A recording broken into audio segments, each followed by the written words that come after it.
ఈ నెల నుంచి రాష్ట్ర ప్రజలు విద్యుత్ భారాన్ని మోయాల్సి ఉంటుంది. వచ్చే నెల నుంచి ఆ భారం మరింత పెరగనుంది. కూటమి అధికారంలోకి వచ్చిన తర్వాత విద్యుత్ ఛార్జీలు పెంచేది లేదని, వీలైతే తగ్గిస్తామని చంద్రబాబు నాయుడు అనేక సందర్భాల్లో ప్రచారం అయితే చేశారు. జనం నిజమే అని నమ్మారు. విద్యుత్ ఛార్జీల పెంపే కాదు, ఇంకా చంద్రబాబు ఇచ్చిన చాలా హామీల్ని జనం నమ్మడం వల్లే కూటమికి అపరిమితమైన అధికారాన్ని కట్టబెట్టారు ప్రజలు. అయితే కూటమి ప్రభుత్వం కొలువు తీరాక 6 నెలలకే పరిపాలనా తత్వం బోధపడుతోంది.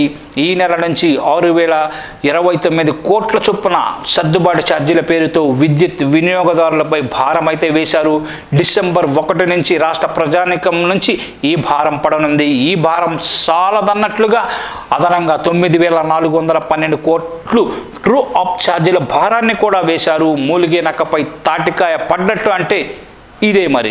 ఇక మరోవైపు ప్రజల ఆదాయం పెరగడం లేదు. నిత్యావసర సరుకుల ధరలు, ఇతరత్ర ఖర్చులు పెరిగి కుటుంబాలు అప్పుల పాలవుతున్నాయి. ఇవేవి పాలకులకు పట్టడం లేదు. గత ప్రభుత్వం పేరుతో ప్రజలు నడ్డి విరిచేలా విద్యుత్ ఛార్జీల భారాన్ని అయితే వేస్తున్నారు.